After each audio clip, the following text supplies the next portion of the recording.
Hey guys, welcome back to today's video. Today is Tuesday, October 22nd, 2024, and today we are going to be talking about the battleground state of North Carolina. We are less than 14 days away in total time and hours from the 2024 presidential election, and it's coming to a close at a really fast pace, despite the race being ultimately way too close for comfort for both sides of the aisle. But the Survey USA poll today really puts a stop in much of the discussion surrounding this idea that Kamala Harris is on this downward trend consistently across every battleground state, as Survey USA is an A-plus pollster showing North Carolina with Kamala Harris in the advantage.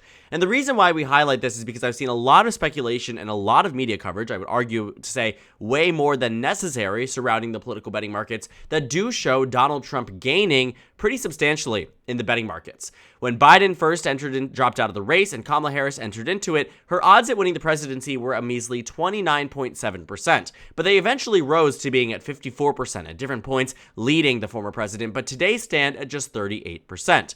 And seeing all of this whiplash when you're taking a look at just this timeline, one would assume that it would have to be accompanied by a massive reduction in support when it comes down to the national forecast, when it comes down to national polls, when it comes down to state polls. But that, quite frankly, just simply isn't the case. Not much really has changed in terms of the overall balance of power on the electoral map scale, besides a few percentage points at most in battleground states, and most really being within a significant chunk of what we consider to be the margin of error. Even looking to the right here on Real Clear Politics, which skews a little bit to the right when it comes down to polling. That's why we traditionally use 538. But even if you're looking at it too, Donald Trump maintains the lead in states like Pennsylvania and North Carolina and Wisconsin and Nevada by less than a point in all of these states. And the standard margin of error in any poll is 3.5%. And what we know from 2022 is that in some cases, those polls underestimate Democrats. Now, I'm not here to say that Donald Trump is not going to win the election today or that Kamala Harris will win the election today. These are things that I don't think we can really draw conclusively just from one individual poll. But what I do think that the Survey USA poll really reminds us of is just how competitive this race is. And there actually is some good news out there for Kamala Harris that isn't receiving as much attention, largely because the direction of the mainstream media has been saying this election is going to be completely in favor of the former president. And I don't, again, I really want to say I don't deny that Donald Trump is doing better today than he was 2 months ago or he was a month ago. That is true. At the same time, to say he's doing that much better is a stretch. We're talking about shifts by a point or two at most, and even then, it's well within the margin of error to reasonably estimate that maybe a poll from a month ago amongst the same sample and the same type of grouping of people will end up with a poll that shifts to Donald Trump in favor by 1 point or the other, and that really just goes to show that these polls can fluctuate because they're built to fluctuate. They're not a perfect science.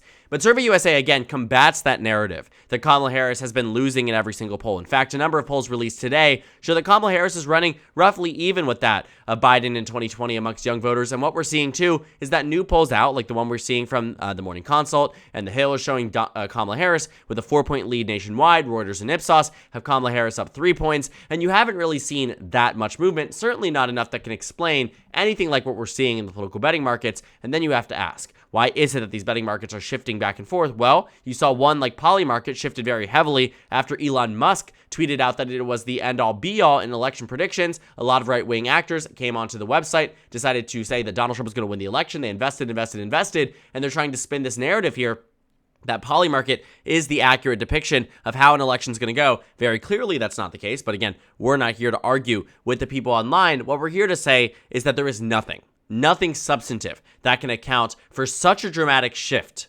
in the political betting odds. Even at the time at which Kamala Harris became the Democratic nominee, in around a week, she went from Biden being down 5 to 6 points in Arizona, North Carolina, Nevada, Wisconsin, Michigan, Pennsylvania, Georgia. She went down from Biden being down, nearly getting to a point where you're closer to double digits and you're closer to a Biden victory. To think about how that turned around in around a week or two. And that ended up with the results changing a little bit, but not enough. Not really enough. In comparison to where they were right before that debate, you saw that Biden and Kamala Harris were running roughly even with that of each other, despite the polling numbers looking very different.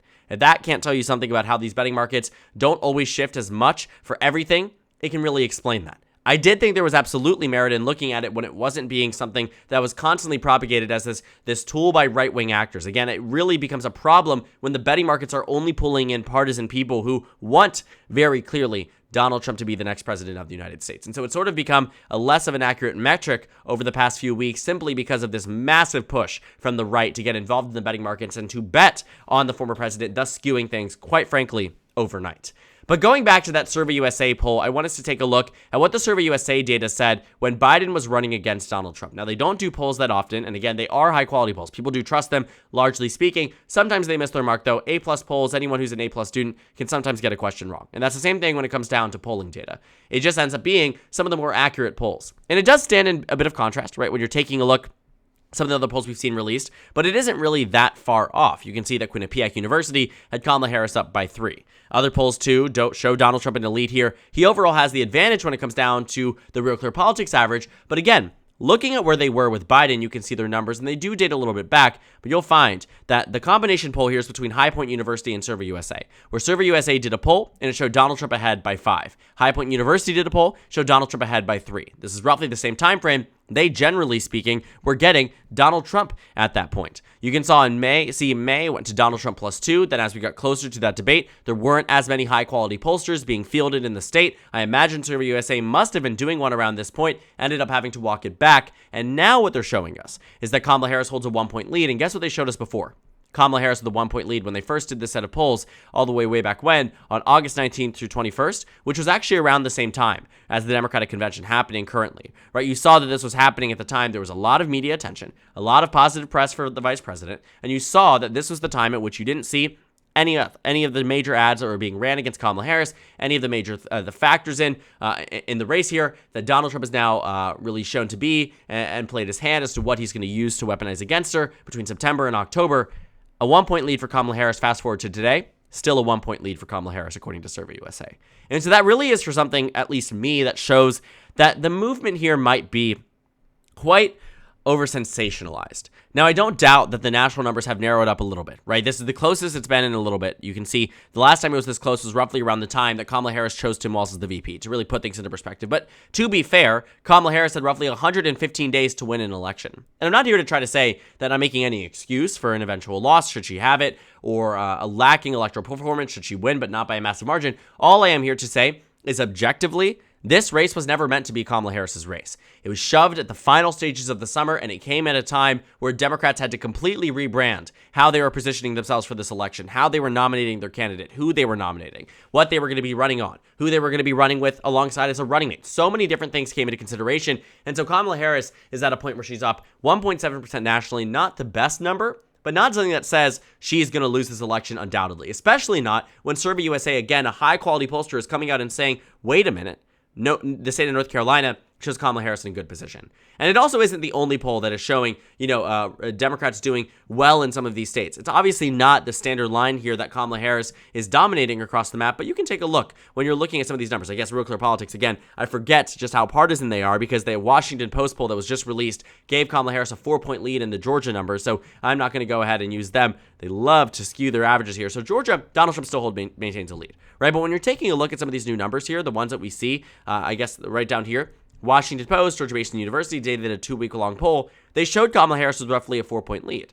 Now, I'm not here to say that she's going to win Georgia by 4 points, but there are some strong polls out there that do show Kamala Harris in an advantage point. And some of them do show Donald Trump leading. I'm not denying the averages here, but go down by the average, everything is a total toss-up. And if we're basing it off the 2016 and 2020 metrics that we're using the national popular vote as a scale for what we might see in the battleground states, it's not that way anymore, right? When Biden was up, for instance, when he was up nationally by this amount, up nationally by 10 points nationwide, he was only up 1 in North Carolina if he was leading. 2 points at most, 1 or 2 points. The fact that North Carolina and the national popular vote are off by roughly 2 or 3 points shows that this election is nothing like many of the others we've seen before. That national popular vote difference isn't going to be as substantial as we otherwise might have thought, just simply by the nature of how this race has come to be so competitive in the battleground states, and as well as the national level. And when it comes down to electoral math, this is where it actually gets a bit tricky for Republicans, assuming Survey USA is correct. One, I think it's a good sign for Kamala Harris that she's holding her own in a battleground state like North Carolina. The signs of a Trump blowout would come in the waves of the national popular vote shifting away from Kamala Harris. It would come in the waves of the battleground states shifting away in uniform nature. There wouldn't be any polls out there, much less 30-40% of them, showing Kamala Harris with the lead. Is the direction good for Donald Trump? Absolutely. Is it enough to say that this is a done deal? Absolutely not. Is there enough numbers out here to say this race is largely a 50-50 race? Probably. That's why 538 indicates as such. That's why I, even my own electoral map, have it at such a close and competitive position. And, hold me to it. Who do I think wins today? Donald Trump, right? And that's probably a big change from what, it is a change from what I've been saying in the past few weeks because the numbers have gotten better for Donald Trump. But is it to a point where I'm saying Donald Trump undoubtedly wins? No. We're at a 51-49 on 538, and my prediction's probably 50.1 to 49.9 because we're at a point where this race really is down to the wire and so exceptionally competitive. And I know it may be something that is demoralizing in a way to many Democrats to recognize that, hey, this race is still competitive despite, both sides of the aisle have been saying this for a month now. Both sides feel so passionately that this race should not be competitive, which explains exactly why it is so competitive. But back to that point about electoral math, what does North Carolina do? It's 15 electoral votes, 16 electoral votes. 15 was in the 2010 census, 16 now. What does that mean? Well, let's take a look. 93 toss-up electoral votes. Let's look. 219 for Donald Trump, 226 for Kamala Harris. Well, what's the pathway to victory here? Kamala Harris, reasonably, could lose a state like Georgia, could lose a state like Arizona, could lose a state like Nevada, for instance, could even lose a state like Michigan. But if she wins Wisconsin and wins Pennsylvania and wins North Carolina, now don't say that this is something that I'm predicting. I'm just showing you the math here. North Carolina can make up that difference. And what I do find to be really interesting, and I think you might find this interesting as well, is that of the battleground states that are competitive, North Carolina seems to be voting to the left of Georgia. Georgia, 1.6 for Trump. Arizona, 1.9 for Trump. But North Carolina, not so much. Take a look at it on Real Clear Politics. They already skew to the right, but still their averages, while ultimately skewed to the right, do tell us something. Well, let's look. North Carolina voting to the left of Pennsylvania. North Carolina voting to the left of Georgia. North Carolina voting to the left of Arizona, on par with Wisconsin, to the left of Michigan, to the left of Nevada. In that circumstance, it'd be North Carolina, Wisconsin, and the next closest state would in fact be Pennsylvania. And it would get to a point where this, according to the Real Clear Politics map, adjust all the numbers by 1%, you end up with an electoral map. I think if you throw in Nevada here, you end up with an electoral map here of roughly 277 electoral votes for the Democrats to 261 for the Republicans. Really, really interesting race.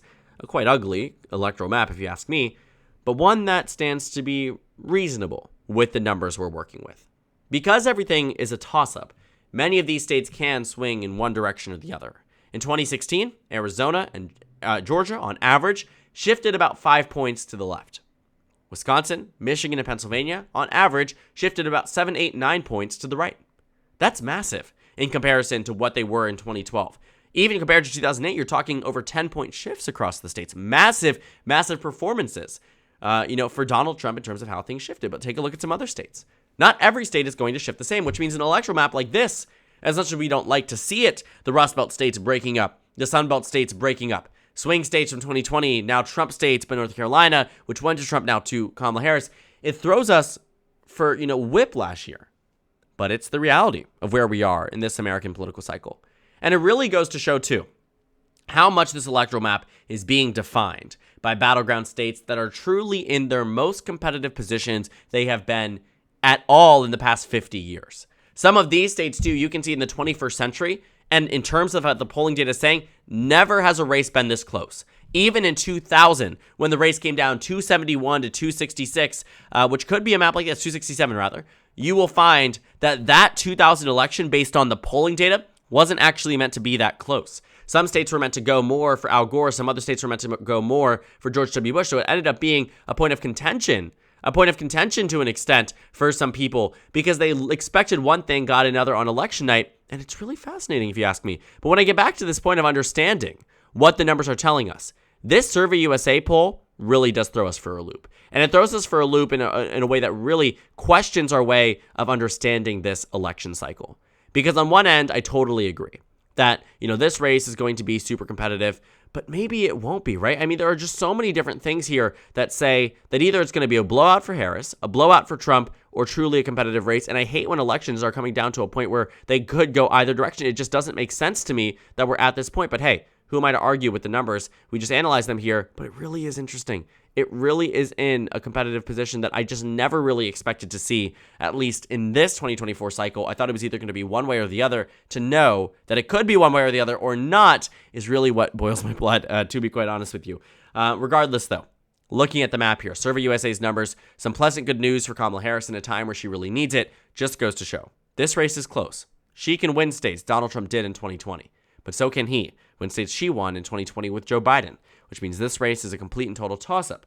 Don't count out states like North Carolina yet, or any of the states in the 7 battlegrounds across the country. Both candidates have very strong odds. So thank you guys so much for watching this video. Make sure to comment down suggestions below. Subscribe on the left if you haven't already, and check out the Instagram and Twitter. At the top left of the screen, there's also a Discord server for you to go ahead and join. On the screen, there's a video you can watch, and then a playlist for my 2024 presidential election analysis videos. Again, thank you guys so much for watching, and I will see you all later today.